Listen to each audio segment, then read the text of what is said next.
시청자 여러분 안녕하십니까? 11월 22일 수요일 KBC 뉴스와이드 시작합니다. 국회 예결위원회가 예산안 조정 소위가 이번 주 감액 심사를 마무리하고 증액 심사에 돌입할 예정입니다. 증액과 감액 둘러싸고 여야가 거세게 충돌하고 있는데요. 오늘 안도걸 전 기획재정부 차관 모시고 예산안 심사 상황부터 살펴보도록 하겠습니다. 차관님 안녕하십니까? 네, 안녕하십니까? 자, 이제 국회 예산 심사가 한창 지금 진행되고 있습니다. 예산 심사 이제 좀 전에 감액 심사 마무리됐고 증액 심사 돌입하는 단계다 이렇게 이제 설명을 좀 드렸지만 지금 어떤 단계에 진행 중인지 자세하게 좀 설명 네, 부탁드리겠습니다. 이제 국회 예산 심사는 이제 상임위에서 1차 심사를 하고 예결위에서 최종 심사를 하게 되거든요. 통상은 상임위 심사를 마치고 예결위 심사로 넘어가는데 지금 일부 상임위에서 여야 간 의견이 있어서 이견이 있어서 그게 의결이 되지 못하고 있습니다. 그래서 상임위와 예결 소위가 지금 심사가 동시에 좀 진행을 좀 하고 있습니다. 하여튼 관건은 예결 이제 소위에서의 심사입니다. 현재 아마 금주 중에 삭감 심사를 좀 마무리한다는 뭐 일정으로 좀 가지고 있고요. 그렇게 되면은 다음 주에는 증액 심사로 좀 들어갈 것 같습니다. 그리고 예결위는 활동 시한이 있습니다. 11월 30일까지 여야 간에 이제 의결을 해줘야 되는데 의결이 안 되면은 이게 이제 정부안이 12월 2일자로 있지 않습니까? 자동 부의가 좀 돼버리거든요. 예, 이제 그런 좀 상황이고 또 이제 예산의 법정 시한이 있습니다. 12월 2일인데요. 아마 이번의 경우에도 12월 2일 법정 시한은 조금 지키기 어렵지 않을까 생각됩니다. 예산 증감 규모 또 그리고 그 증감 내역에 대해서 상당히 여야 간에 이견 차이가 있기 때문에 상당히 삿바싸움이 좀 오래 갈 것 같아서 올해도 아마 법정 시한을 좀 넘기지 않을까 이렇게 좀 생각을 합니다. 네. 법정 시한을 뭐 넘기는 일이 하도 잦아서 이제 올해도 뭐 크게 기대를 하기는 좀 어려운 상황인 것 같습니다. 그런데 차관님 네. 이게 뭐 예년에 비해서 이제 정부가 허리띠를 졸라매겠다라는 방침을 일찌감치 밝혔습니다만 그래도 네. 통상적으로 그동안 이제 예산안이 통과되는 과정들을 보면 결산 소위에서 예산 증액이나 감액이 어느 정도 수준에서 인제 이루어지는지 이런 것도 좀 통상적으로 우리가 비교해 범직할 텐데 통상적으로 좀 어떻습니까? 네. 통상적으로 국회에서 심사가 하면서 정부안 수정이 되는데요. 정부안 대비 1% 범위 내에서 이게 조정이 됩니다. 그리고 삭감 재원 범위 내에서 증액이 이루어지고요. 그래서 내년도 예산안을 가지고 보면은 657조 아닙니까? 그래서 제 생각에는 한 6조 원 수준에서 증액과 감액이 좀 이루어지지 않겠느냐 이렇게 좀 예상을 하고 있습니다. 전체 예산의 1% 플러스 마이너스 수준에서 왔다 갔다 할 수 있다. 뭐 이 정도 통상적으로 그래 네네. 왔다라는 말씀을 해 네, 주셨고요. 그렇습니다. 자 아까 이제 말씀하셨지만 이제 상임위에서 예산 심사를 마치면 그다음에 인제 예결위원회로 넘어가는 네네네. 구조. 근데 지금 현재 상임위 차원에서 예산 심사를 마친 곳이 전체 상임위 17곳 중에 10곳이 지금 심사를 마쳤습니다. 네. 상임위별로 예산 심사 결과가 좀 어떻게 나왔는지 궁금한데요. 몇 가지 좀 주요한 부분들을 좀 짚어 주시죠. 네. 그러니까 10개 상임위에서 인제 조정이 일어났는데요. 증액이 9조 1,000억 됐고요. 감액은 4,000억 정도에 불과합니다. 예, 그래서 정부안 제출안 대비 순증액이 지금 8조 7천억이 좀 되어 있는 좀 상황입니다. 아 통상 이렇게 상임위에서는 삭감이 굉장히 어렵습니다. 왜냐하면 상임위별로 대변하는 어떤 직능이라든가 이해 단체 이제 그룹들이 있기 때문에 거기에서 삭감에 대해서는 굉장히 큰 저항을 하게 되죠. 그리고 또 이익 단체나 이런 부분들에서는 증액을 요구하기 때문에 상임위에서 삭감은 크게 이루어지지 어렵고 증액이 이루어진 겁니다. 작년 같은 경우 보니까 상임위에서 22조 뭐 증액이 일어났거든요. 예, 그래서 그 증액 의결 자체가 큰 의미를 이제 갖기는 좀 어려운 좀 상황입니다. 그래서 실질적으로 이제 예산 조정이 일어나는 곳은 이제 예결위라고 보여집니다. 예결위에서 상임위에서 어느 정도 삭감이 이루어지겠지만은 추가적인 삭감은 예결위에서 하게 되고요. 예결위는 상대적으로 중립적 입장이 있기 때문에 이제 적정한 규모의 삭감이 좀 이루어질 것입니다. 그리고 이번에 보았던 것처럼 상임위에서 증액이 되겠지만 그게 다 예결위에서 다 흡수는 안 되는 거고요. 일부 금액이 예결위에서 이제 수용이 될 걸로 보여집니다. 자, 최종적으로 인제 예결위에서 어떻게 다뤄지느냐, 어떻게 손을 보느냐에 따라서 네. 인제 상임위에서 올라온 금액들이 이제 조정은 되겠지만 일단 뭐 많은 시민분들, 국민분들이 관심을 갖고 있는 것은 몇 가지 좀 있습니다. 예를 들면 R&D 사업에 관련된 것, 지역화폐 예산, 새만금 사업 예산 이런 것들은 굉장히 큰 이슈가 돼서 전 국민적인 관심이 쏠리고 있는 예산 분야인데요. 상임위에서 이런 부분들에 대해서 지금 심사가 어떻게 결론이 난지가 좀 궁금합니다. 네. 쟁점 사업에 대해서 상임위 의결이 있었습니다. 그거는 지금 민주당이 다수 의결을 다수 의석을 가지고 있는 조금 민주당 주도로 해 가지고 있지 않습니까? 상임위 의결이 일어났고요. R&D 예산의 경우를 보니까 2조 원, 그리고 지역화폐 예산이 7천억, 그리고 새만금 예산이 한 1천억 정도 상임위에서 증액이 된 상황입니다. 그런데 이런 증액된 이제 금액 중에서 어느 정도가 예결위에서 수용될지는 저희가 이제 예결위 심사 과정을 좀 지켜봐야 될 것 같습니다. 그리고 예산안 정부 예산안 대비 증액에 대해서는 국회가 마음대로 할 수가 없죠. 행정부의 동의, 즉 기재부의 사전 동의가 좀 필요한 상황이기 때문에 정부와 야당 간의 상당한 삿바 싸움이 이제 증액 사업을 놓고 이제 벌어질 걸로 보여집니다. 그리고 이제 증액이 어느 정도 될 수 있느냐라는 것은 결국에는 증액 재원을 어느 정도까지 이제 확보할 것이냐라는 거고요. 증액 재원은 말씀드린 대로 국회에서 삭감한 금액이 되는데요.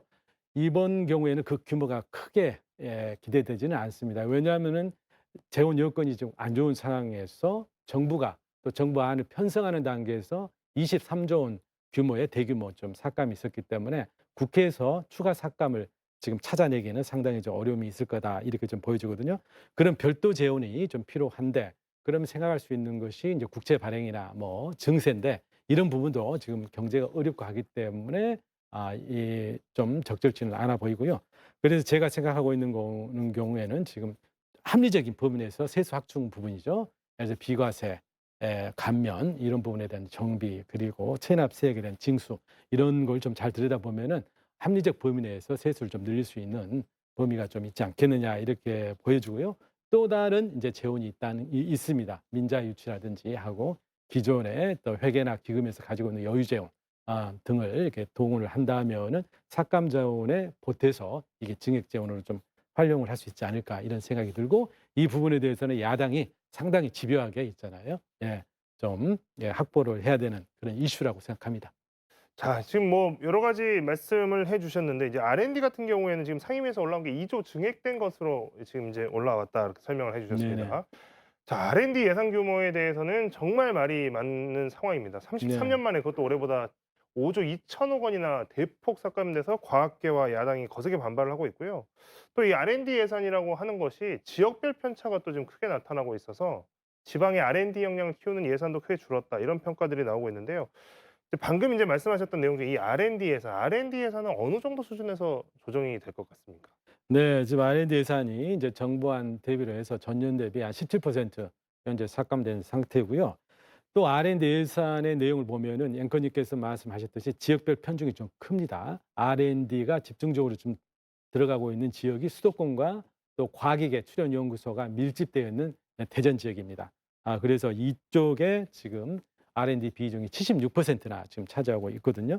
그래서 그만큼 지방의 비수도권, 대전을 제외한 비수도권에 지금 R&D 예산이 좀 넉넉지 못하고 이쪽에 R&D 역량이 지금 상당히 뒤처질 수밖에 없는 좀 하나 원인을 제공하고 있거든요.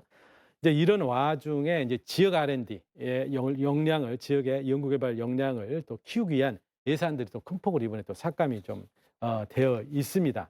이렇게 삭감이 이제 이번에 복원이 되지 않는다고 하면은 그렇지 않아도 부족한 지방의 연구 인력들이 외부로 유출이 된다든지 그리고 지방 대학에서 석박사 과정에 있는 학생들의 또 연구할 수 있는 기회라든지 또 이런 일자리들이 줄어드는 좀 문제가 좀 발생을 할 것 같습니다. 그래서 어느 정도까지 이제 복원은 굉장히 저는 필요하다고 좀 생각한데 이제 정부가 R&D의 투자 효율이 낮기 때문에 이번에 이렇게 예산을 삭감한다고 보여지는데요. R&D라는 것은 단기적 성과를 노리는 게 아니고 중장기적인 결실을 보고 지속적으로 이렇게 이루어져야 된다고 보여집니다. 그래서 정부는 지금 단기적인 성과라든지 또 일부에서 발생하고 있는 어떤 유용 문제라든가 비리 문제를 가지고 이거를 삭감할 문제는 아니고요. 어떻게든지 R&D의 성과를 좀 검증하고 향상시킬 수 있는 제도나 시스템의 개선 이런 쪽에 좀 주안을 둬야 한다 이렇게 좀 생각을 하고 있습니다. 자, 그 네. 예산이 전체적으로 이제 빡빡하게 편성이 되고 줄다 보니까 광주시 국비 예산도 지금 크게 줄었습니다. 국회 심사 단계에서 증액도 필요하고 네. 또 이제 뭐 사업별로 중요도를 좀 따져서 챙길 거 챙기고 이제 해야 되는 상황인데요. 자, 그래서 광주시 예산 문제를 한번 이야기해 네. 보겠습니다. 다른 지자체와 마찬가지로 광주시도 내년 세입이 매우 나쁜 상황, 절대적인 예산 규모가 줄어든 상황. 이것은 뭐 피할 수가 없는 상황이 됐고요. 지난 10일입니다. 광주시가 시의회에 제출한 내년도 예산안 규모가 6조 9천억 원 정도가 됩니다.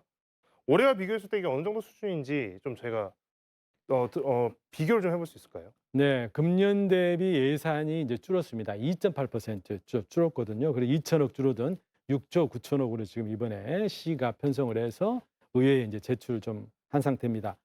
연간 예산이 전년보다 이렇게 준 거는 IMF 6기 이후 25년 만에 이제 처음이죠. 이거는 그만큼 세입 여건이 나쁘기 때문에 그렇습니다. 국세의 20% 정도가 지방으로 이전되는 지방 교부세가 이렇게 줄게 된 것도 하나 이유고, 지방 세수의 대중을 이루고 있는 것이 지금 재산 과세거든요. 취득세와 같은. 그런데 지금 부동산 경기가 좋지 않기 때문에 거래량도 줄고 또 재산 가격도 가표도 떨어지기 때문에 지금 내년도 세입이 크게 줄게 되기 때문에 이렇게 예산이 이번에 세출 예산이 줄게 된 것 같습니다. 자, 이게 전체적으로 이제 예산 규모가 줄었으니까 네. 이제 뭐 사업별로 중요도를 이제 뭐 시에서도 따지게 되고 할 텐데 들여다 보니까 특히 관광 문화예술 부산 예산 이쪽이 좀 직격탄 맞았다 이런 평가들이 좀 나오고 있는 것 같습니다. 그리고 뭐 미래산업 근데 반대로 이제 미래산업 관련 사업 또 관광 문화예술 사업 이런 거 좀 살려야 되는 거 아니냐, 증액해야 된다는 거 이런 이야기들 좀 나오고 있는데 이 부분에 대해서는 이제 줄어든 상황에서도 좀 더 챙겨야 되는 거 아니냐 이런 의견들에 대해서는 좀 어떻게 생각하시나요? 네. 그러니까 아마 공연 시설 같은 경우가 있잖아요. 뭐 공기 연장을 통해 가지고 시설 예산도 조금 있지 않습니까 줄이고, 또 각종 축제라든지 이런 소프트웨어 예산들이 좀 많이 줄어서 요즘 문화예술계에서 상당히 이제 불만과 비판이 있는 게 좀 사실인 것 같습니다. 그리고 이번에 보니까 광주시 이제 이런 관련 예산들이 이제 국회에서 좀 일부 증액이 좀 될 수가 있거든요. 지금 광주시 예산을 보니까 정부가 정부 예산안에서 줄인 예산들이 있지 않습니까? 지역화폐라든지 또 그리고 사회적 경제 예산 이런 것들을 이제 국고 보조 사업으로 하고 있는데 많이 줄었는데요. 광주시가 이 사업을 내년에 현재 수준을 유지하기 위해서 줄어든 국고 보조 예산을 자체 예산으로 있지 않습니까? 이렇게 증액을 해서 지금 예산을 편성해 놨습니다. 그런데 현재 국회에서 이 사업에 대한 증액을 추진하고 있기 때문에 만약 여기서 증액이 이루어지면은 그만큼 재원이 좀 세이브가 될 것이고, 이제 그런 돈들이 이번에 줄어든 문화예술 분야로 조금 재배치가 되지 않을까, 좀 이런 기대는 좀 하고 있습니다. 자, 인제 예산이 인제 전체적으로 줄어들다 보니까 네. 아무래도 인제 기존에 했던 것들 사업들을 줄여 나가야 되는 거 뭐 그 정부도 그렇고 또 지자체도 네. 그렇고 이런 상황들이 몰리고 있는 상황인데요. 자, 이렇게 이런 불황에는 오히려 확장 재정을 써야 되는 거 아니냐라는 비판도 꾸준히 나오고 있는 상황입니다. 그런데 인제 정부와 여당의 기본적인 입장은 문재인 정부 때 무리한 재정을 폈기 때문에 지금 줄일 수밖에 없다. 이런 이야기들을 지금 계속하고 있거든요. 자, 네네네. 예산안 이야기를 인제 다루면서 이 이야기를 빠질 수가 없는데 문재인 정부 때 인제 차관님께서 그 당시에 네 차관을 네. 지내셨으니까요. 이런 정부 여당의 그 문재인 정부 때의 예산 정책을 비판하는 거 어떻게 판단하십니까? 예. 어 저는 이렇게 생각합니다. 뭐 국채가 있잖아요. 이제 늘긴 늘었죠. 늘었는데 왜 늘었느냐, 그리고 그 증가폭이 적정했느냐라는 거는 좀 객관적으로 좀 평가를 좀 할 필요가 있을 것 같습니다. 빚이 늘 수밖에 없었던 거는 코로나 위기를 극복하기 위한 거였고요. 다른 나라도 다 앞다투서 국채 발행을 증액하면서 예산을 좀 증액을 좀 했지요. 그런데 우리나라 국채 증가폭이 G20 국가에 있지 않습니까? 절반 수준인 거죠. 이러한 재정 지출은 굉장히 저는 절제를 했다 이렇게 좀 생각합니다. 그렇지만은 그에 따른 성과는 또 높았거든요. 저희가 가장 먼저 경제 성과로 보는 것이 경제 성장률인데 2020년도에 모두가 역성장을 했는데 우리가 가장 적은 폭으로 마이너스 0.9% 저희가 역성장을 최소화했고요. 21년도에 들어서는 4.1%로 굉장히 고성장을 좀 이룩했습니다. 고성장이 이룩되다 보니까 초과세수가 발생을 또 했죠. 61.3조. 금년에 저희가 결손이 60조인데 그때는 까꿀로 있지 않습니까? 61.3조라는 있지 않습니까? 보너스가 좀 생긴 거죠. 그 돈을 가지고 국민재난지원금을 드리고 소상공인들에 대한 손실 보상을 했거든요. 그리고 남은 돈도 일부 국채 발행을 좀 줄인 겁니다. 그래서 제가 보건대는 문재인 정부 때 이제 빚을 내서 이렇게 했지만은 그 적극적인 재정의 선순환을 가져오는 굉장히 저는 긍정적인 재정 운영이었다. 그리고 당시 상황으로서 불가피한 어떤 그런 재정이었다. 재정 운영이었다. 이렇게 저는 보고 있습니다. 네, 예산안 관련된 이야기는 네. 여기까지 듣도록 하겠고요. 이번에는 지역 현안과 관련된 이야기를 좀 네. 해보도록 하겠습니다. 지금 뭐 광주 전남 지역에서 가장 이슈가 되는 문제가 아닐까 싶은데요. 이 광주공항 이전 문제가 다시 엄청나게 이제 많이 나오고 있습니다. 네. 광주시와 전남도가 서로 의견을 내고 있는데 뭔가 이게 악의가 맞지 않는 느낌이고 계속 자기 주장만 왔다 갔다 하는 상황이 계속되고 있는 것 같습니다. 차관님 보시기에 지금 상황이 어떤 상황인 것처럼 보이십니까? 예. 상당히 이제 교착 상태에 있었는데 최근 있잖아요. 조금 진전된 좀 상황이 있다고 저는 보여집니다. 전남도가 이 문제에 대해서 당사자인 광주시, 전남도, 무안 3자 간에 대화를 하자라고 했고 이 문제에 대해서 광주시가 있지 않습니까? 전폭적으로 수용을 좀 했고요. 이달 안에 3자 간에 좀 대화를 위한 자리가 좀 마련될 수 있다. 이렇게 저는 좀 기대를 좀 하고 있습니다.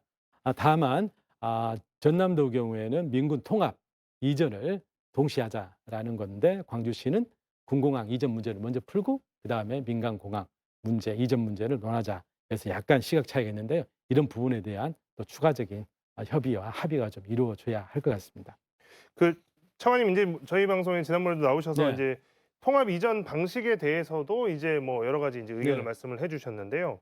자, 이제 지금 상황에서 그 통합 이전에 대한 방식 그리고 '이렇게 가야 한다.'라고 하는 근거 또 왜 이렇게 네네. 가야 하는지에 대한 이야기를 다시 한번 해 주실 수 있을까요? 예, 이렇게 민간 군공항 이전 통합 이전돼야만이 우리가 원하는 서남권에 명실상부한 국제관문공항이 생길 수가 있습니다.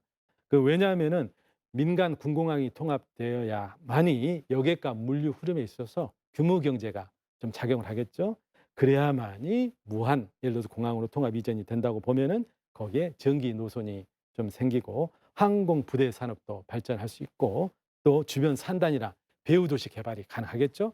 그래야만이 이제 전라남도가 이제 획기적으로 경제 활성화되는 계기가 되고 결국에는 배후 도시, 배후 거점 도시인 광주도 이걸 도약할 수 있는 하나 계기를 마련할 수가 좀 있는 겁니다. 그리고 통합 이전이 돼야만이 이제 투자 비용도 절감을 하게 되고 지금 중요한 것은 타이밍이거든요. 지금 가덕도 신공항이라든가 대구 또 신공항 같은 경우에는 지금 29년, 30년에 이제 개항을 목표로 지금 진척이 굉장히 빨리 진행되고 있거든요. 그 개항 시기에 맞춰서 통합 우리 서남권의 통합 공항도 이제 개항을 할 수가 있게 되는 겁니다. 자, 그런데 이제 궁금한 것이 광주시의 입장에서는 지금 네. 무안에서 결국에 안 받겠다고 하면 이거는 넘어갈 수가 없는 건데 한평군에서는 가장 적극적으로 나오고 있기 때문에 광주시는 입장이 좀 확고한 것 같습니다. 무안 어려우면 군공항은 한평으로 보내고 민간공항 무안으로 보내겠다. 김광진 부시장이 이번 주에도 저희 방송 나와서 그렇게 이야기를 했는데요. 이 부분에 대해서는 어떻게 생각하십니까? 예, 뭐 그렇게 생각할 수 있겠지만은 이제 크게 봐야 될 것 같습니다. 그리고 이제 이게 또 다른 당사자는 또 정부입니다. 국가입니다. 이제 국가 입장에서는 투자의 효율성을 좀 생각을 하겠죠. 이제 그런 측면도 있고 또 그러한 또 분리안이 실제 성사될 수 있겠느냐, 집행 가능성이 있겠느냐라는 부분에서는 저는 상당히 회의적인 생각을 가지고 있습니다. 네. 자, 다음으로 지역 산업계에 지금 큰 이슈 또 큰 우려가 되고 있는 이야기를 한 가지 해보겠습니다. 계열사 잇따른 회생 네, 신청으로 시작된 대유 위니아 사태, 지역 경제 지금 파장이 굉장히 큽니다. 이 노동자들 체불임금, 또 협력업체 네. 납품 대금 이런 부분들의 문제들이 계속해서 터져 나오고 있는데 좀처럼 풀릴 기미가 보이지 않고 있다. 이런 지적들도 여전합니다. 해결의 실마리 좀 보이십니까? 네. 저는 좀 보인다고 생각하고 있습니다. 현재 종합적으로 이제 현장 조사를 좀 해서 보니까 현재 광주 소재 협력업체가 이제 133곳이고요. 거기에 받지 못한 납품 대금이 436억 그리고 체불 임금이 670억 정도로 했잖아요. 규모가 우선 좀 파악이 좀 됐습니다. 그리고 광주시와 또 금융기관, 지역 금융기관들이 지금 응급조치를 지금 하고 있거든요. 광주시 같은 경우에는 이제 50억 원에 달하는 이제 특례 보증 시행도 하고 긴급 자금도 지원하고 좀 이렇게 하고 있습니다. 그리고 체불 임금 근로자에 대해서는 또 생계 자금을 좀 지원을 좀 하고 있습니다. 그래서 이러한 주변의 노력들이 지금 가세가 되고 있기 때문에 지금 당장의 어려움은 지금 좀 해소하는 차원에서 지금 진행이 좀 되고 있다고 보여집니다. 이게 인제 대유니아 사태를 노동조합 쪽이나 또 네. 그리고 인제 광산구나 광주시 쪽 이야기를 들어보면 무엇보다도 "일단 공장이 빨리 가동이 돼야 된다." 이런 말씀들을 많이 맞습니다. 하시던데요. 네네네. 이 부분에 대해서도 좀 돌파구를 마련할 수 있을까요? 네. 중요한 거는 결국에는 인제 그룹 오너 측의 인제 문제 해결 노력이 굉장히 좀 중요하다고 저는 이제 보여집니다. 일단은 지금 체불 임금과 또 있지 않습니까? 미납한 이제 대금에 대한 어떤 지불이 굉장히 중요한 문제겠는데요.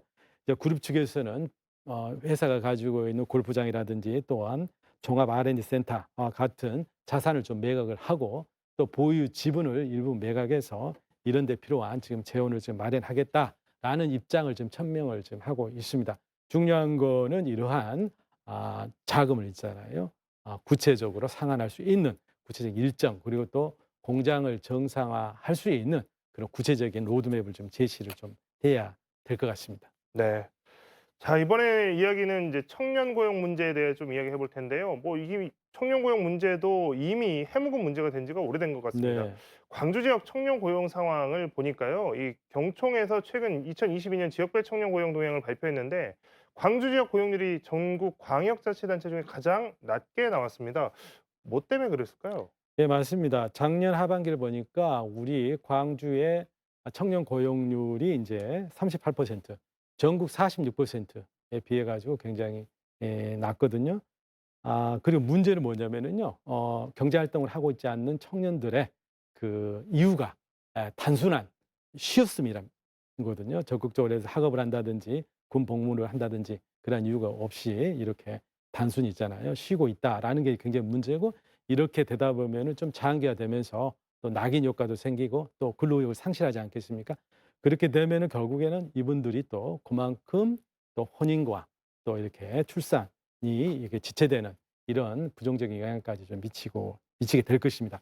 그런데 이렇게 이제 지역 고용이 저조한 이유는 결국에는 우리 지역 기업의 사정하고 좀 관계가 되겠습니다. 현재 우리 지역에서 활동하는 기업 수가 수도권에 대비하면 있잖아요. 10분의 1 정도에 불과합니다. 그리고 17개 광역시도하고 비교해 보니까 저희가 밑에서 세 번째예요.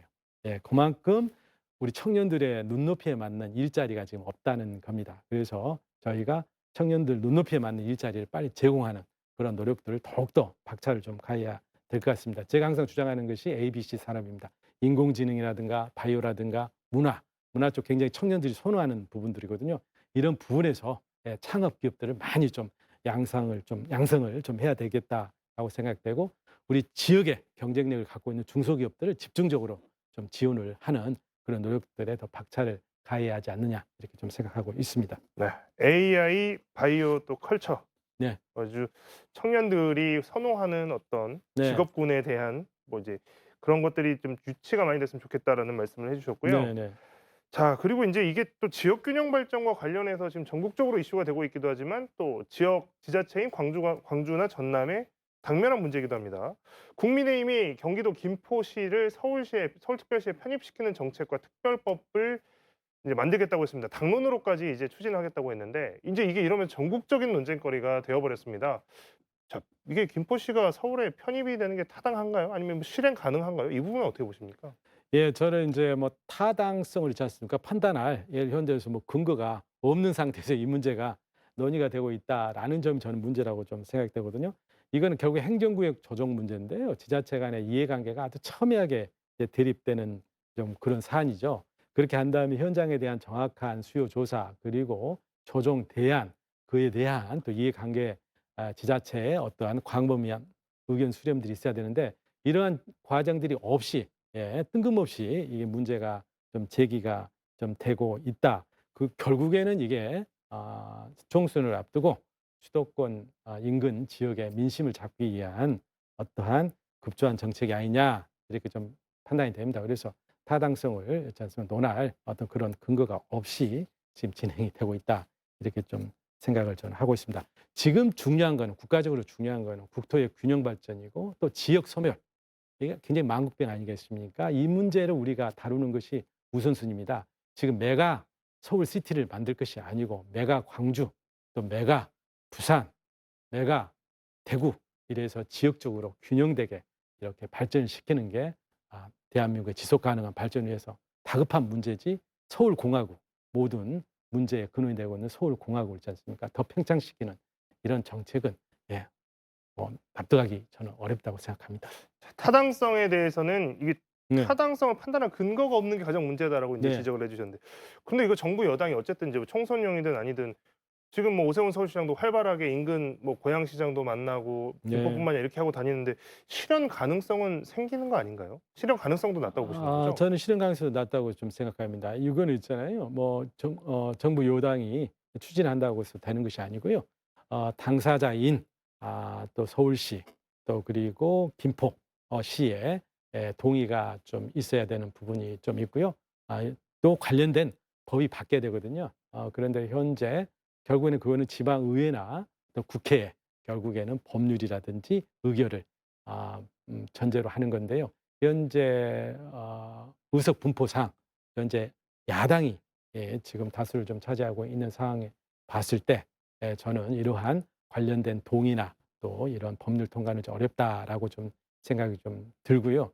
또 이에 대한 또 여론 조사 결과도 보면은 이거에 대해서 지지하기보다는 상당히 유보하고 걱정하는 또 그러한 비율이 좀 높지 않습니까? 좀 이런 상황이기 때문에 이게 하나의 정치적인 있지 않습니까? 뭐 선언으로 구호로 해서 추진이 될 수 있겠지만 이게 실제 법과 제도의 개편으로 들어감에 있어서는 상당한 난항이 있을 수밖에 없고 실행 가능성은 저는 낮다고 그렇게 생각을 하고 있습니다.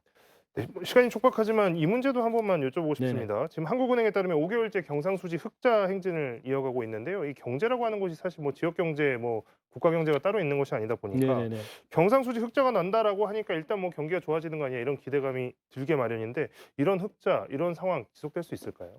네, 지금 저희가 무역수지 적자가 있지 않습니까? 뭐 12개월째 지금 진행돼 있고 또 아닙니다. 저기 죄송합니다. 이제 수출이 있잖아요. 저희가 이제 12개월째 이제 마이너스 전년도에 마이너스 감소세가 있었는데 다행히 10월 달 들어가서 수출이 이제 플러스 3.1% 이렇게 흑자로 전환이 증가 플러스로 전환이 됐습니다. 굉장히 다행으로 좀 생각을 합니다. 최근에 자동차 수출이 좋고 또 반도체 감세세가 좀 둔화되고 있고 또 미국에 대한 어떤 수출이 좀 늘고 있고 하기 때문에 굉장히 좋은데요. 이건 좀 더 그 상황은 좀 지켜봐야 되겠습니다. 우리 수출 품목 1위가 반도체입니다. 반도체 업황이 조금 개선이 되고 있지만 이게 얼마나 빠른 속도로 될지 이런 건 좀 지켜봐야 될 것 같고요. 또 1위 수출 지역이 이제 중국이거든요. 그래서 중국이 빨리 내수가 회복이 돼야만이 저희 수출도 늘게 되는 거거든요. 요거는 이런 상황도 좀 지켜봐야 될 것 같습니다. 네. 자, 오늘 많은 말씀 나눴습니다. 안도걸 전 기재부 차관과의 이야기는 오늘 여기까지 하도록 하겠습니다. 차관님 고맙습니다. 네, 감사합니다.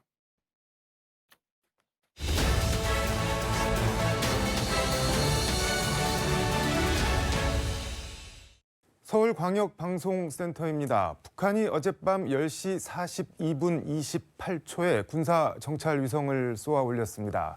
영국 국빈 방문을 위해 런던에 머물고 있는 윤석열 대통령은 현지에서 곧바로 국가안전보장회의 NSC 상임위원회를 주재했고 오늘 오전 한덕수 국무총리 주재로 열린 임시국무회의에서는 9.19 군사합의 일부 조정 효력 정지안을 심의 의결했습니다.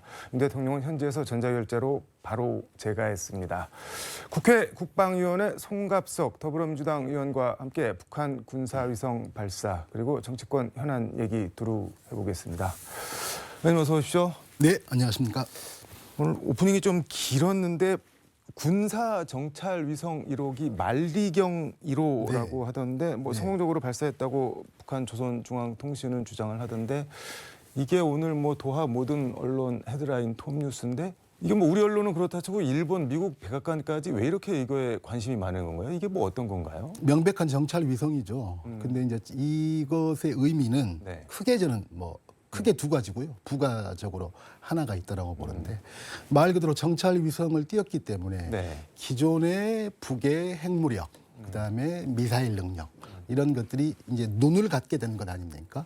그러다 보니까 그 능력들이 훨씬 더 배가 될 수 있는 조건을 갖춘 거죠. 그리고 공격적 측면에서도 그렇고 방어적 측면에서도 그렇고 정찰 위성을 갖게 됨으로써 북 입장에서는 중요한 눈을 갖게 된 것 아니겠습니까? 북한은 그 전에 뭐 정찰 위성 이런 게 전혀 없었던 건가요? 그러면? 이 정도로 이게 정찰 위성을 이 정도로 쏜다라고 하는 것은 상당한 기술력이 동반돼야지 가능한 일입니다. 그래서 이 정도 수준의 것은 이번에 이제 처음으로 일단은 뭐 현재까지는 성공했다라고 봐야 되겠죠. 왜냐하면 앞선 두 번의 북은 뭐 실패를 인정을 했으니까. 네. 그래서 어쨌든 첫 번째로는 그 정찰 위성 자체의 군사적인 의미. 두 번째로는 우리가 대륙간 탄도미사일 ICBM이라고 하지 네. 않습니까? 뭐 최소 5,500km에서 통상 한 15,000km 이쪽 저쪽.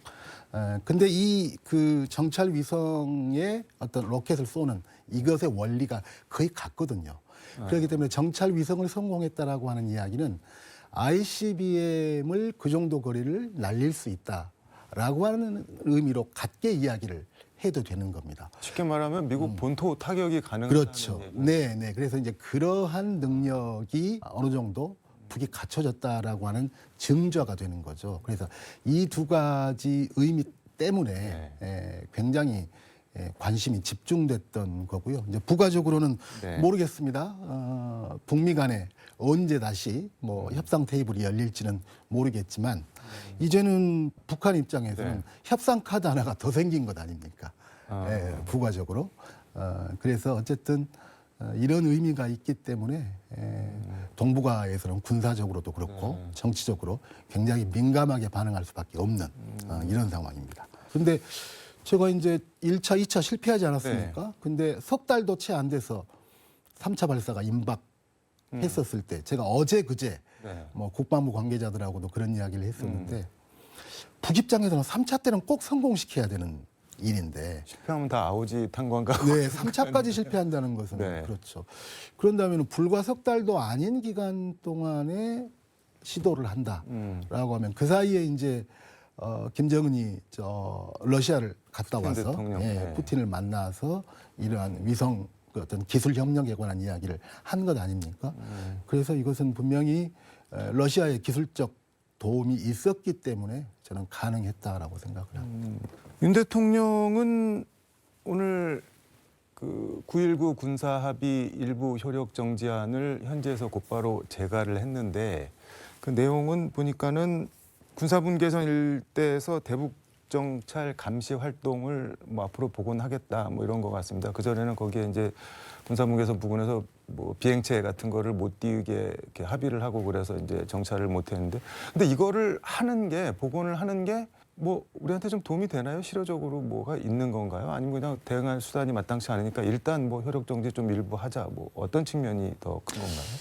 이 정부 입장에서는 네. 윤석열 정권 입장에서는 불감청 위원정 고소원 뭐 울고 싶자 뺨 때려준다. 네. 아마 이런 것도 있는 것 같습니다. 이 정부 들어서자마자 네. 9.19 군사 합의에 대해서 계속 부정적인 의견들을 네. 이야기를 했거든요. 네. 그래서 이것은 저는 크게 두 가지 의미가 있다고 봅니다. 정치적 의미, 네. 또 그 실질적인 군사적 의미. 이제 정치적 의미는 계속적인 그런 도발을 해오기 때문에 네. 9.19 군사 합의 중에 일부를 파기하는 그런 정치적 대응의 네. 의미가 하나가 있는 거고요. 그다음에 이것이 그러면 과연 군사적으로 실질적인 이득이 네. 의미가 우리한테 있느냐, 과연 실질적인 정찰 활동에 얼마나 도움이 되느냐. 그런다고 한다면 지금 뭐 사단급 드론 네. 또 뭐 군단급 뭐 드론을 비롯한 어떤 정찰 자산을 네. 띄우겠다라고 하는 이야기인데요. 그것이 갖는 실효적인 실질적인 정찰의 효과가 저희가 판단하기로는 그렇게 크지 않다라고 생각을 합니다. 예, 그래서 또 그 장비도 아직 그 노후화돼 있고요. 그래서 크지 않기 때문에 이것이 갖는 실질적인 효과는 네. 저는 그렇게 생각보다 크지 않다라고 생각을 합니다. 근데 뭐 북한이 계속 도발을 할 것 같은데 우리가 뭐 9.19 군사 합의를 뭐 전면 파기하는 것까지도 검토할 수 있다는 취지로 얘기하는 사람도 있고 그런데 그렇다고 하더라도 북한이 뭐 별로 신경을 쓸 것 같다는 생각도 또 안 들거든요. 아니, 파기하려면 파기해라 뭐 그럴 것 같은데 이거 뭐 뾰족한 해결책은 없어 보이는데 어떻게 해야 되는 건가요, 그러면?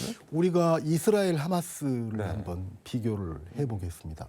이스라엘과 팔레스타인의 무슨 인구, 경제력, 군사력 이건 게임도 안 되는 네. 거죠.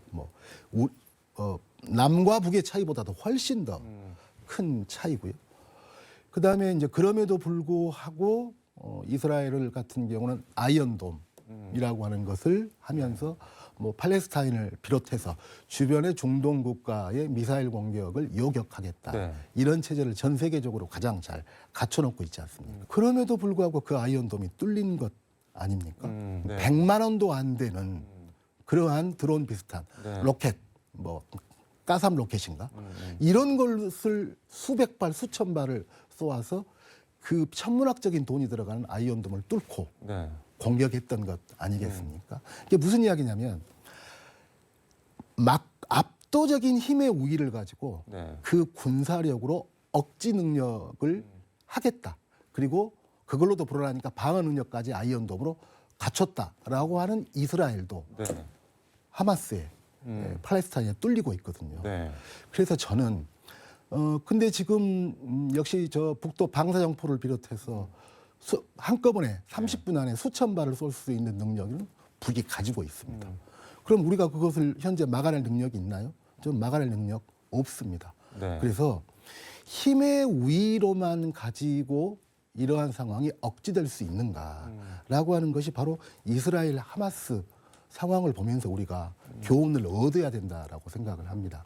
9.19 군사합의 전과 후를 비교해 봤을 때 접경 지역에서의 군사적 충돌이나 도발의 숫자는 확실히 감소한 것은 맞거든요. 윤석열 대통령은 힘에 의한 억지, 말씀하신 힘에 의한 억지를 엄청 강조를 하고 선제 조치 후보고 그런 말씀도 하시고 그러는데 한계가 있다는 말씀인 거네요. 그러니까 그것만 가지고 하기엔. 그러니까 제가 그 증거로 이스라엘 하마스 상황을 이야기를 하는 거죠.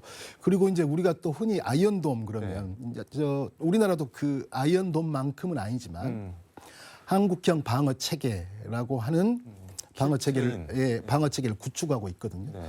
근데 우리가 흔히 생각하면 북에서 방사정포나 어떤 미사일을 발사를 하면 수도권을 중심으로 해서 네. 우리 남쪽 전체가 커버되는 걸로 생각을 하는데요. 그 아이언돔에 의해서 보호되는 것은 네. 주요 행정시설, 주요 군사시설, 주요 정치시설, 주요 시설입니다. 쉽게 얘기하면 용산 주변 반경 몇 킬로 그런 그렇죠. 건가요? 그렇죠. 주요 지역이지 민간인들이 사는 모든 지역까지를 커버한다는 이야기가 아니거든요. 애초에 아이언돔의 설계 자체가 그렇습니다. 전체를 커버한다는 것은 불가능한 일이죠. 근데 우리가 아이언돔 이러면 마치 이 전 어떤 지역을 커버하는 듯한 이런 느낌이거든요. 그래서 저는 힘에 의한 억지에만 매달려서는 안 된다. 힘에 의한 억지력도 반드시 올려나가야죠. 그렇지만 대단히 힘들고 북의 도발이 계속된다 할지라도 평화적인 노력을 하는 것을 병행해야만이 이 남북한 상황을 우리가 주도적으로 컨트롤해 나갈 수 있다라고 생각합니다. 알겠습니다. 이 얘기는 여기까지 하고 정치권 얘기 해보겠습니다. 민주당이 요즘 연일 설화 구설에 오르고 있는데 최강욱 의원 그 민망한 발언 있잖아요. 그때 근데 의원님이 그 출판 기념회 민영배 의원 출판 기념회에서 나온 발언인데 거기 가셨다면서요? 예, 출판 기념회를 갖고 네. 이렇게 참석자들 소개가 있잖아요. 소개한 다음에 네. 제가 이제 다른 일정이 있어서 저희 이제 소개하는 것만 인사하고 네. 나왔죠. 근데 이제 그 뒤에 이렇게 북토크 형식으로 진행을 하면서 민영배 의원, 김용민 의원, 그다음에 최강욱 전 의원 세 분이 이야기하는 과정에서 그런 표현이 나왔다고 하는데요. 정말 이 표현 자체도 이렇게 변명의 여지가 없는 문제지만 탄핵 발언을 비롯해서 여러 가지 상황들이 있는데 정말로 저는 좀 걱정입니다. 정말로 우리 민주당의 좀 현 상황이 좀 이렇게 고스란히 좀 드러나고 있는 것이 아닌가 이렇게 생각을 합니다. 근데 최강욱 의원은 뭐 암컷 발언이 이번이 처음도 아니고 2월 달에 국회 로텐돌에서 이른바 김건희 특검법 그 촉구하는 농성을 하면서 이때는 뭐 저 의원직 박탈되기 전이니까 현역 네. 의원이는데 뭐 코끼리가 뭐 암컷 보호에만 뭐 열중하고 있다 뭐 이런 얘기도 이렇게 하고 그랬는데 이게 본인이 이런 얘기를 하는 게 뭐 지지자들은 좋아할 수도 있을 것 같은데 시원할 수도 있을 것 같은데 당이나 앞으로 선거에 도움이 안 되는 거잖아요. 도움 안 됩니다. 정치가 험해지고 있고 거칠어지고 네. 있습니다. 그러다 보니까 그 강성 지지층을 대상으로 하는 네. 어떤 발언이나 또 중심에 두는 정치 네. 이런 것들이 심화되고 있는데요. 결국 가운데 중도층의 표심을 누가 많이 가지고 오느냐.